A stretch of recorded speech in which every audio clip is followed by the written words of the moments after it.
Friends, welcome back to our channel Eraal Foodology. Video குள்ள போறதுக்கு முன்னாடி மறக்காம நம்ம சேனலை சப்ஸ்கிரைப் பண்ணிட்டு பக்கத்துல இருக்கிற பெல் ஐகானை பிரஸ் பண்ணி ஆல் ஆப்ஷனை செலக்ட் பண்ணிக்கங்க. அப்பதான் நான் போடுற எல்லா வீடியோஸோட நோட்டிஃபிகேஷன் உங்களுக்கு கிடைக்கும். இன்ஸ்டாகிராம்லயே அப்படியே நம்ம பேஜை ஃபாலோ பண்ணிக்கங்க.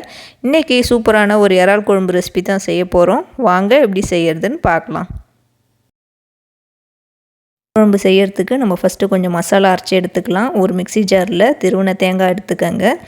1/4 டீஸ்பூன் அளவுக்கு மஞ்சள் தூள், 1 டீஸ்பூன் அளவுக்கு மல்லித்தூள் எடுத்துக்கங்க. 1/2 டீஸ்பூன் அளவுக்கு மிளகாய் தூள், ஒரு 3 டீஸ்பூன் அளவுக்கு குழம்பு மசாலா தூள் எடுத்திருக்கேன்.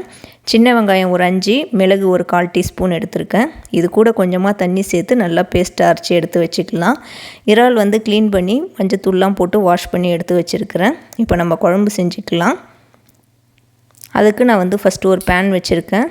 அதில் ஒரு 1/2 டீஸ்பூன் அளவுக்கு ஆயில் சேர்த்துக்கிறேன். கடலெண்ணெய் தான் சேர்த்துக்கிறேன்.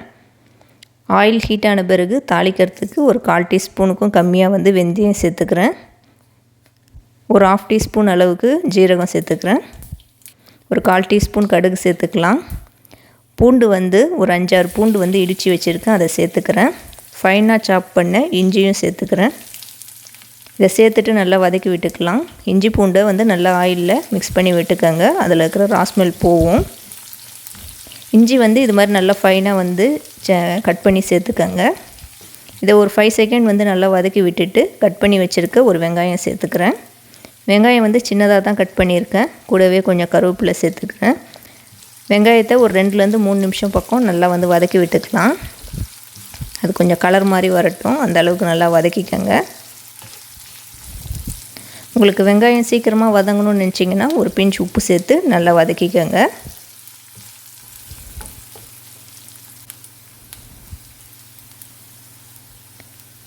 இது மாதிரி கொஞ்சம் நல்லா கலர் மாதிரி வந்த பிறகு கட் பண்ணி வச்சுருக்க ஒரு தக்காளி சேர்த்துக்கிறேன். தக்காளி சேர்த்துட்டு அது கொஞ்சம் மசிஞ்சு வர வரைக்கும் வதக்கி விட்டுக்கலாம். நீங்கள் உங்களுக்கு குழம்பு கன்சிஸ்டன்சி அளவு எந்த அளவுக்கு தேவையோ அதுக்கேற்ற மாதிரி தக்காளி எடுத்துக்கோங்க. நான் கொஞ்சமாக தான் செய்ய போகிறேன், அதனால் ஒரு தக்காளி பெரிய தக்காளியாக பழமாக எடுத்திருக்கேன். இது இந்த அளவுக்கு வதங்கின வரைக்கும் போதும். இப்போ நம்ம அரைச்சி வச்ச மசாலா சேர்த்துக்கலாம்.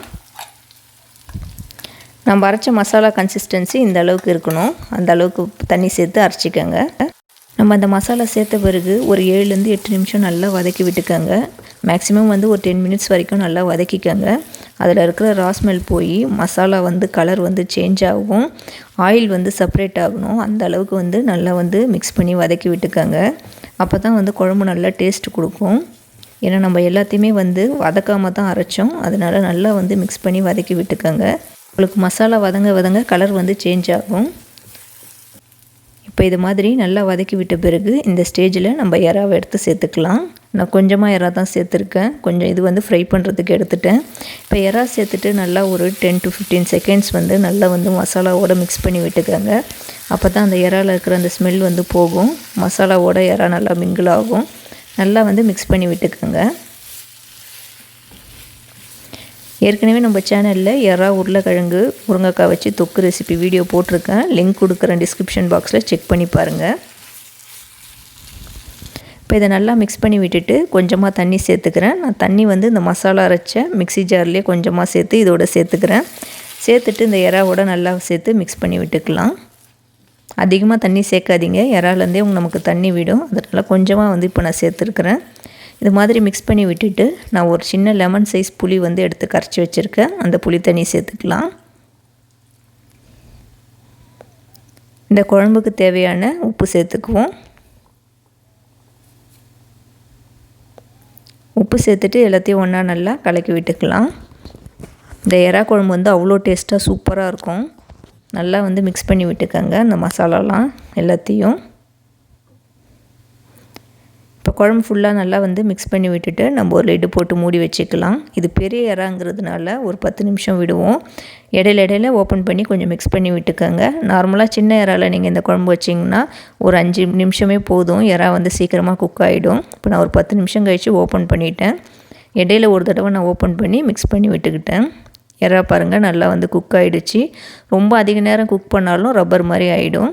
இப்போ ஸ்டவ் வந்து ஆஃப் பண்ணிவிட்டு கட் பண்ணி வச்சுருந்த கொத்தமல்லி இலையே சேர்த்துட்டேன். அந்த கிளிப் வந்து கட் ஆகிடுச்சு. நம்மளோட எறா குழம்பு வந்து சூப்பராக வந்து ரெடி ஆகிடுச்சு. இதை இப்போ நான் சர்வ் பண்ணிவிட்டு காட்டுறேன். இந்த எறா குழம்பு வந்து செம்ம டேஸ்ட்டாக இருக்கும். நல்லா நம்ம மீன் குழம்புலாம் எப்படி சாப்பிட்றோமோ அந்தளவுக்கு நல்லா டேஸ்ட் கொடுக்கும். டிஃப்ரெண்ட்டாக இருக்கும். இந்த மசாலாலாம் நம்ம அரைச்சி சேர்த்ததுனால புளி வந்து இதில் சேர்த்துருக்கோம். அதனால் குழம்பு வந்து நல்லா டேஸ்ட்டு கொடுக்கும். இந்த எறா குழம்பு வந்து கீ ரைஸ்க்கு நல்லாயிருக்கும். அது கூட ஊற்றி சாப்பிட்றப்போ வேறு லெவலில் இருக்கும். அதே மாதிரி நார்மலாக ஒயிட் ரைஸு, இட்லி, தோசைக்கும் கூட இந்த குழம்பு வந்து சூப்பராக டேஸ்ட்டாக இருக்கும். நான் வந்து சாதத்தோடு தான் சர்வ் பண்ணியிருந்தேன். நீங்கள் ஒரு தடவை நான் செஞ்ச மாதிரி எறா குழம்பு இந்த ஸ்டைலில் செஞ்சு பாருங்கள். செஞ்சு பார்த்துட்டு எப்படி இருந்துச்சுன்னு மறக்காமல் கீழே எனக்கு கமெண்ட் பண்ணுங்கள். இந்த வீடியோ உங்களுக்கு பிடிச்சிருக்கும்னு நினைக்கிறேன். பிடிச்சிருந்தால் லைக் பண்ணிக்கோங்க.